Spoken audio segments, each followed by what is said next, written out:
Alright guys, welcome back to the shop, and today I'm going to just shoot an update video.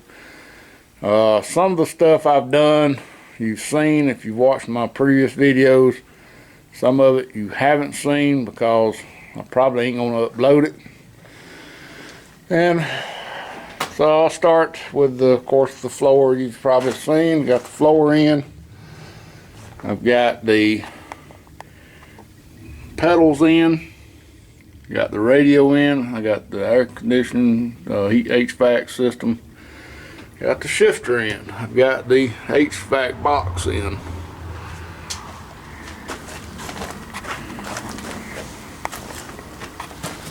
I've got the outside box on, except for just a few pieces.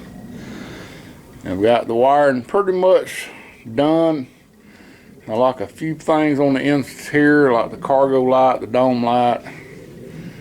Alright, one thing I videoed was putting this AC box on, but unfortunately the audio was so bad on it because I had this fan running that it is the only way I could make it even usable would have been to speed it up, and I did a lot of talking and explaining stuff, so fortunately, I'm not going to put that up. I ate it, but that was about an hour's worth of video there. I was editing, and the first clip I come to, I had the camera set up in the truck about right in the middle there with this fan running, and it was just horrendous sounding. So, unfortunately, won't get to see the air box, but what I did was I used the inside air box off of the parts truck, and I used the outside air box off of this truck, and had to do a little bit of repairs, but I got the strip caulk, went around the air box, went around the evaporator. I'm hoping the evaporator's good. I did clean it, wash it out. I washed the fins out. I did not put water inside of it, but I did use this strip caulk, and it's good and sticky, and I went all the way around the edge with it, so I didn't have to take that undercoat and spray everything. To me, that just looks terrible when you spray undercoating all over everything. And I did get some parts ordered, and some of them came in today.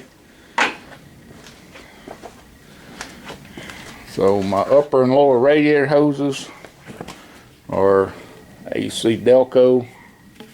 They even got the little plastic on it. Got these from Rock Auto.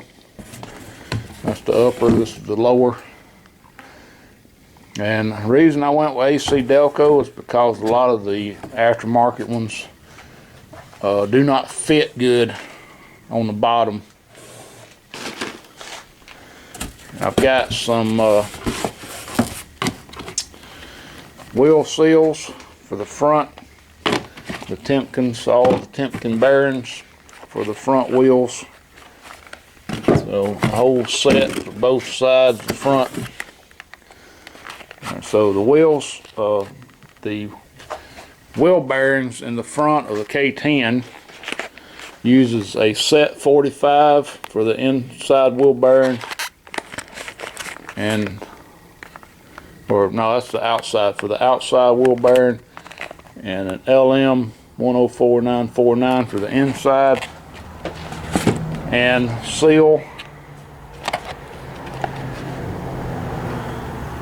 that's the seal number you need. And let's see, okay, yeah, there's two of them. Alright, there's the two set 45s and the wheel bearings. Now, one thing I did not order was the race for these wheel bearings. I probably should have went ahead and ordered a new race. The inside wheel bearings do not come with a race. The outside wheel bearings do. The set 45s do come with the bearing and race. And just to make it a nice clean install, let me get this big heavy box out of here. A brand new AC Delco remanufactured steering gear box. because I wasn't sure about that steering gear. It was pretty bad, oily, greasy, and I never really drove that truck much, so I figured why not just go ahead and spend a few dollars and get a rebuilt steering box put back on it. And of course I had to pay a core, so I've got to ship this core back to them. That's $60 for the core, and it's probably going to cost $30 to ship the darn thing, unless they've put a return label in here. Alright guys, today is Wednesday. Yesterday I got out here, didn't get quite as much done as I'd hoped. I did get my new steering gear box mounted, but I still got to put the pitman arm and hook up the tie rod, or whatever you call that, arm to it. And I got the windshield wiper motor and the transmission installed, and I've also got the blower motor and the motor resistor installed, and I've got to get find my other relay for the blower motor relay there. And I got some more parts in today. I got the dash pad, and I got what else did I get? Oh, the condenser, AC condenser. So I ain't really ready for those two yet. I thought today what I'd work on is I've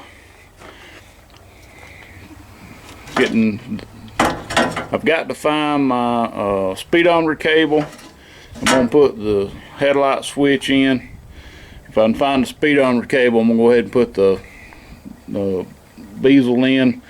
And I've also got to install the defroster ducts, and I should have installed the defroster ducts before I installed a lot of this other stuff, so I may have trouble routing that mess. I may end up having to drop that box again. Alright guys, I'm about to wrap it up for Wednesday. I'll show you what I got done today. Not a whole lot, but I did get my vents in. Got the defrost in. I got this vent in. It goes across the bottom, across this way to the center in this vent. I got the vent underneath that runs back this way. So we hook this long piece that's laying over there, hooks into that, and then it runs over to this vent. And I wasn't sure I was going to get that middle piece in. The wire wasn't really routed the way it should have been. I kind of had to get creative just on that defrost duct to get it in. Probably should have went ahead and put that defrost duct in first before I started the wiring, but it was kind of forgot about. And I got my light mounted under there, and I ended up having to take the AC box loose on the inside because I had trapped that light bulb behind it. Still got to wire run this wire up. Still got to put this vent in and this light switch. But let's see what time it's getting to be. So we'll see it's 6:03. So it's about dinner time, and I've been out here a couple hours, I guess. I figure if I can put a couple hours a day in, and this weekend hopefully get the doors mounted and get the back glass in. And I don't know when my windshield gas. Oh, I did get my sun visors in. That was a little bit of a pain right here, just getting that stuff lined up, and I lost a few of those little clips. I had to go get them out of the parts truck.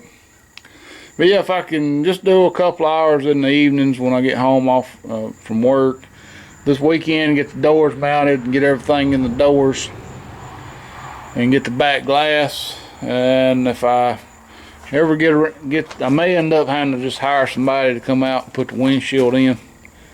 But I do want to get my windshield gasket. I do have the tools to put the windshield in. The strip tool and the little pry bar tool thing. And I'm gonna put some butyl rubber around the edge. I went ahead and mounted this, cleaned that up, mounted it. And yeah, so I can put the windshield in. It's just a matter of getting the help to do it in the back glass. So anyway, enough rambling for today, and I'll sign off and we'll see you again tomorrow. Alright guys, welcome back. It is Thursday afternoon, about 4 o'clock, and I'm going to try to get a little bit done today. I'm not real sure what I want to do. I still haven't found my speedometer cable, so I've ordered a new speedometer cable. I'm sure it's around here somewhere. Oh, there it is. I thought maybe it was hanging up in here. It's hanging up right there. I don't know if y'all can see it, but it's dirty. Right there, it's dirty. Anyway, I ordered a new one, so we'll just wait and put the new one in. Well, I don't know. I may go ahead and put this speedometer cable back in so I can go ahead and get the instrument panel in. And new one wasn't much. I think it was like $18 shipped from Advance Auto Parts. So no biggie. Have a spare. Always good to have spares. So I may go ahead and put that in where I can go ahead and get the instrument cluster in. I want to go ahead and get the oh man, I left that light on all night too. I forgot to turn that off, but that's good and hot. I want to go ahead and get the AC duct in right here, and the headlight switch. And basically all I like up here, it would be the instrument cluster. And of course I'm waiting on a steering column. I'm gonna have to go to the junkyard and get one, I guess. But I can go ahead and hook up the brake booster, and I have got a new boot ordered for the brake rod, and somebody was wanting me to get a measurement of this hole right here. Alright, so this guy was going to install a manual transmission where he used to have an automatic. So he wanted to know the size of the hole, and I'm going to show you where the hole is if I can get my light on. If you look down from where the steering column is, the hole is right where it turns down and starts the angle. Straight down, almost straight off the steering column. As you can see, it's almost straight down from the steering column. And that hole is about 2 inches round, about 2 inches a circle. Now the boots for these have been discontinued, so I would recommend, you can still get boots for CJ Jeeps on eBay pretty easily. The only thing you'd need is some kind of clamp to hold it to the floor. I would recommend getting a boot for a CJ and putting in, and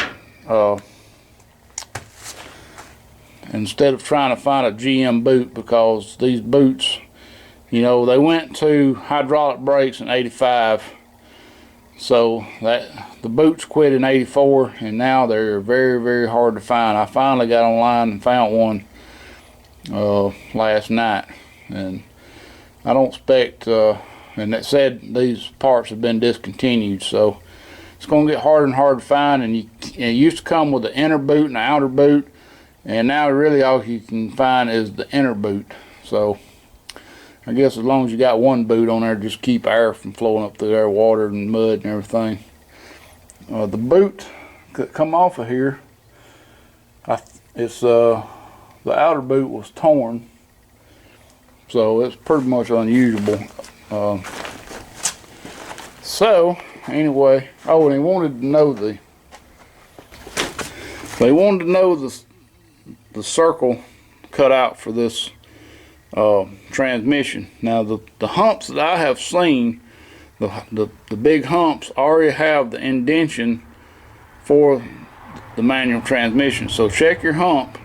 It should already be pre-indented where you need to cut out. Now the transfer case should be where it's at, because he's I don't think he's swapping the transfer case. I think he's still keeping the 208. But anyway, check your hump. Alright, so let's get started by installing the duct right here. I think well, I'll tell you what, before we do that, we need to run these wires. We need to get this thing wired up. Alright guys, got a few more things done. Check off the list. Got my door switches installed. Wasn't sure these are the right ones because they don't go but just a little bit, but looked at the parts truck, and this part here is supposed to have a little rubber boot on it, which this one does not have, but I think it's going to work fine. The other ones I bought for it were too small, wouldn't fit the hole. And I got the relay wired up. That was a bit of a trick. And I got the AC duct in and the light switch in, and I got these other wires run.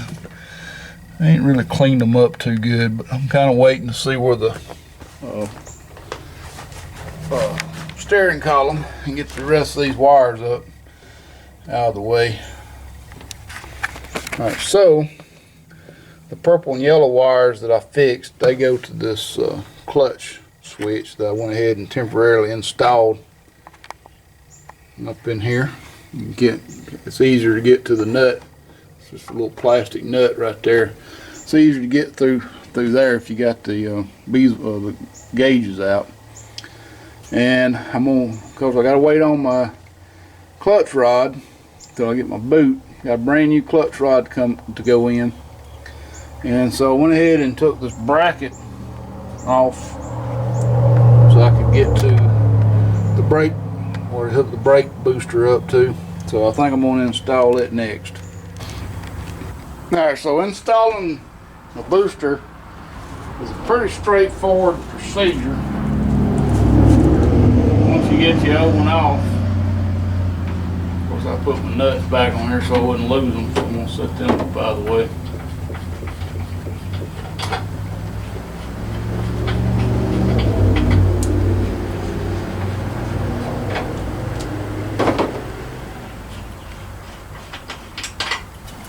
Anyway, we're just going to turn it sideways where to go in like that. This one's got a little plastic seal, but it ain't really that great.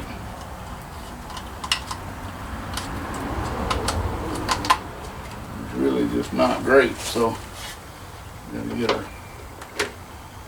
feet on the cable out of the way. Stick this in here.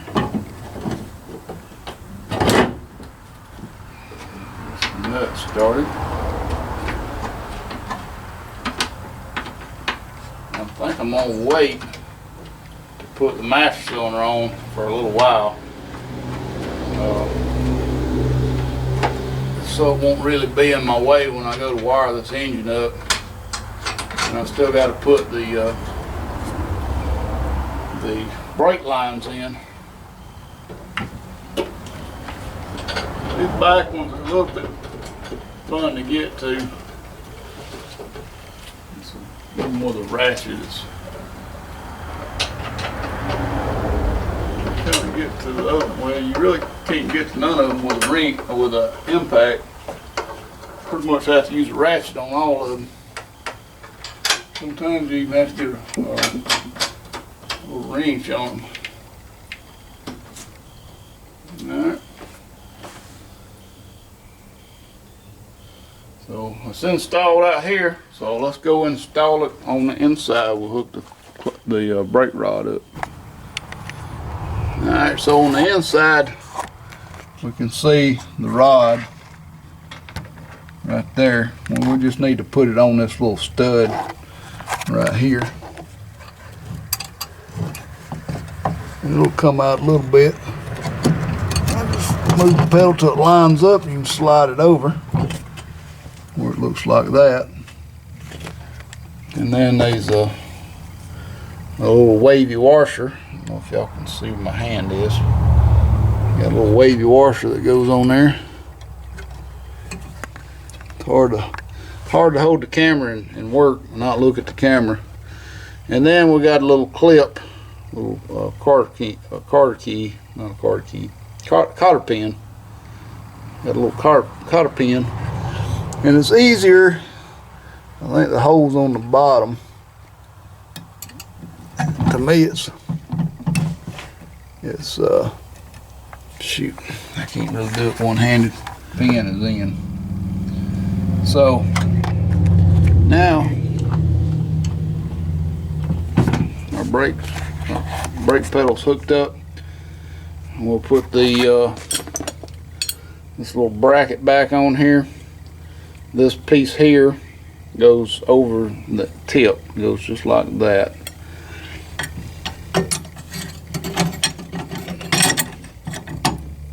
So that's a safety measure right there. I don't know if y'all can see. Let me turn the light on.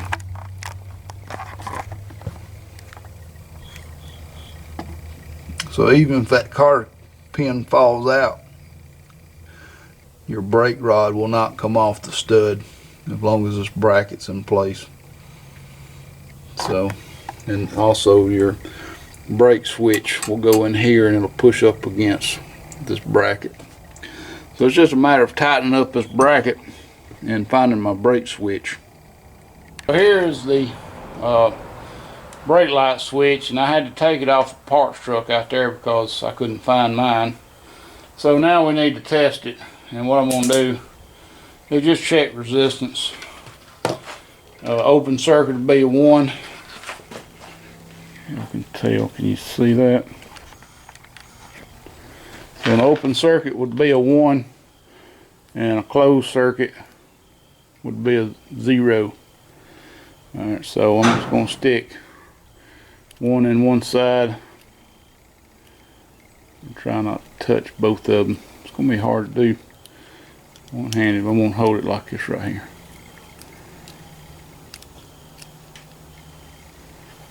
Alright, and then I'm going to push the button. Alright, so we see we got resistance 0.6.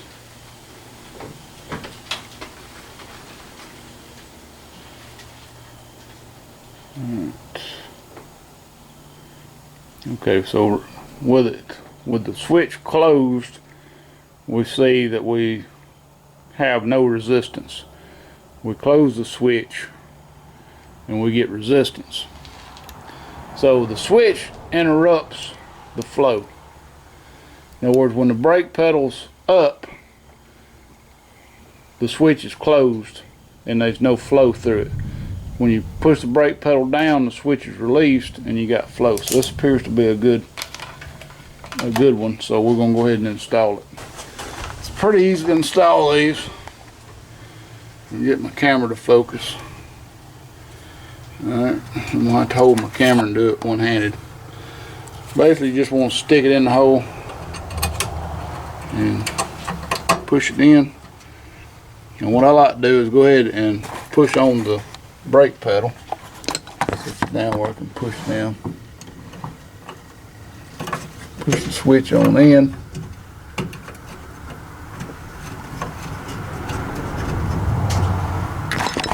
With the brake pedal off the switch and let go of it. And I ain't got it in far enough.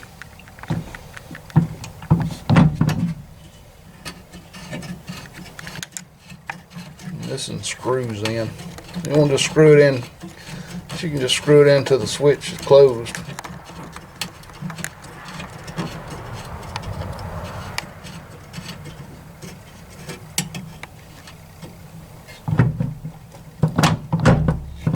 And of course, I ain't got everything tightened up yet, so we may have to adjust that when we get the brakes tightened up. So anyway, guys, that's going to do it for me today. Hope you enjoy the videos. Still coming along, and I'm almost to the point where now I'm going to have to do some painting on some bolts to get the doors mounted. So I'm probably going to work on that tomorrow, and this weekend, hopefully Saturday or Sunday, we'll get them mounted. So until then, thanks for watching. Please rate, comment, subscribe if you haven't.